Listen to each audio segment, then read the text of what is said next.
Hey everyone, my name's Jared and you're watching Effective on Amazon, where we give you actionable tips you can put into practice today to increase your sales and revenue on Amazon.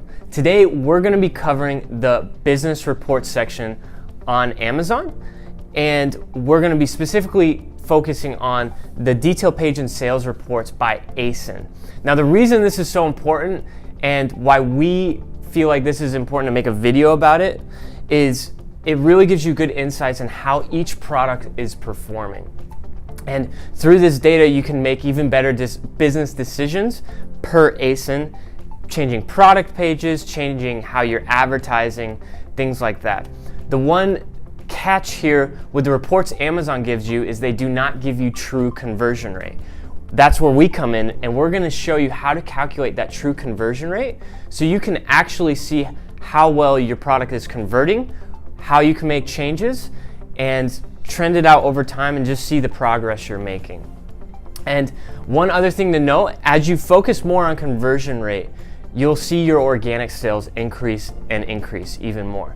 Reason being, Amazon wants the best products for their customers. So if they see a product that converts more on fewer page views, they're going to push that product higher and higher on the organic rankings. So let's jump into the screen share. All right, now we're on Amazon Seller Central. We're going to go to reports and business reports, and this is going to spit us out at the sales dashboard. Now, as you can see here on your left, there's quite a bit of different reports in this section. Like I said, we're going to cover mainly the by ASIN reports, so these detail page sales and traffic by ASIN. So now jumping into the detail page sales and traffic reports, this first report, so there's three of them. The first one's by SKU, so that's the most granular level you can get for the data by ASIN. This is by SKU. Then you have detail page and sales by parent item, and then detail page sales and traffic by child item. Now, the detail page sales and traffic by SKU is important to pay attention to, especially if you have multiple SKUs per ASIN. For example, the FBA strategy we like to use is to have multiple SKUs per ASIN, so we can have one SKU that's being fulfilled by the merchant, and then one SKU that's being fulfilled by Amazon. So just in case our fulfilled by Amazon stock goes out, we still have our merchant fulfilled there to back that up. So that's why it's important to see. We could look in here and see how the FBA stock is competing compared to the merchant fulfilled stock, and how which one's converting more, and get good insight there. And then the last detail page sales and traffic is by child item. So just the performance per child ASIN. So here in the report, we see we have parent ASIN, we have child ASIN, we have our title, and then we have sessions and page views. Now, it's important to distinguish the difference between page views and sessions. Okay, so sessions can only count once within a 24-hour period. Page views can count however many times someone visits your page. For example, if I'm going to Amazon to buy beard oil or eyebrow trimmers, either or, use your imagination, I go to my eyebrow trimmer page and I count as one session and one page view. Now say I leave and I go look at puppy products and other puppy toys, and I come back to the eyebrow trimmers. Now I'm going to count as still one session, but two page views. And if I keep coming back within that 24-hour period, it's still going to be one session and maybe even 5 page views. The reason it's important to understand that is that page views is going to give us an accurate amount of how many people are actually viewing your product page.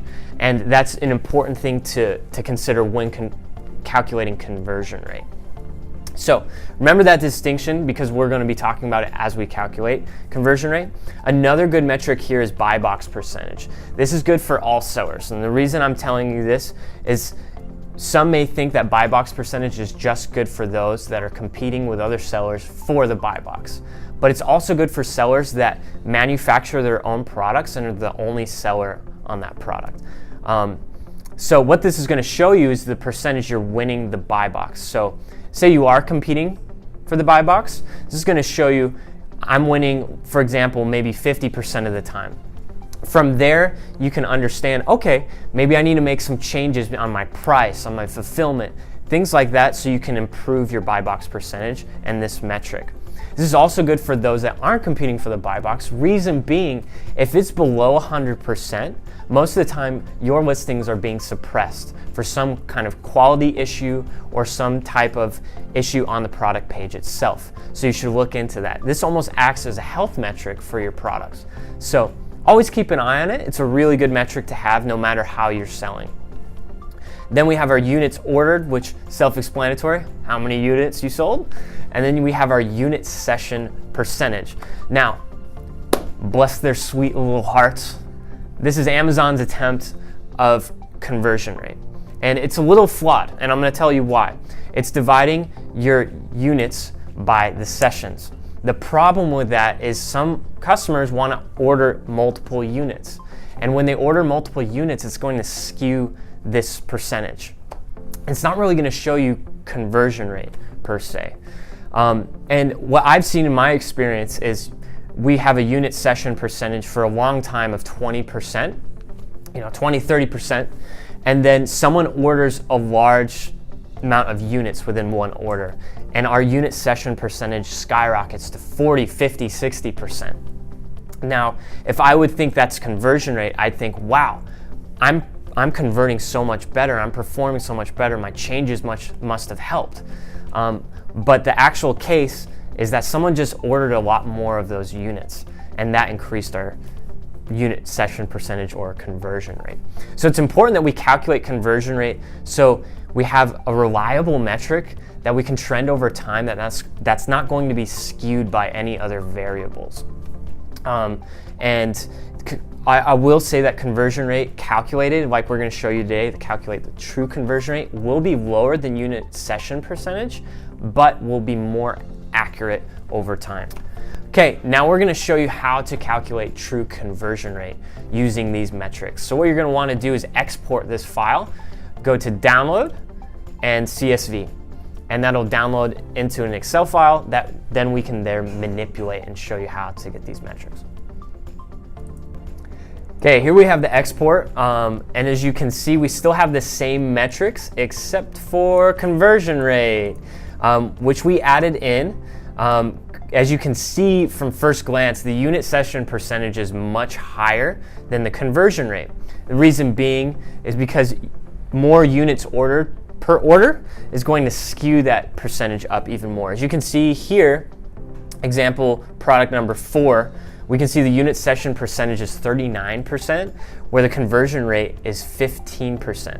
Now, if we look into the actual metrics that are calculating these two separate metrics or conversion rates, we can see that the total order items or the total orders is 24, but the units ordered is 43. So that means we nearly have every customer ordering 2 products on average per order. That's really going to skew our unit session percentage, and more of a reason why it's really important to calculate this conversion rate and trend it over time. Now, the way we calculate it is by dividing the total order items by the page views. So this is going to give us an accurate percentage of per person that's visiting our page, how often do they convert or actually purchase products. And as you can see here, this product's 3%, but some are performing better, some's 30%. Just depends the product. From there, we can trend this conversion rate over time and see how it's performing. If it's improving, we can see, okay, this helps. These changes on maybe our images or our title or bullet points increase our conversion rate.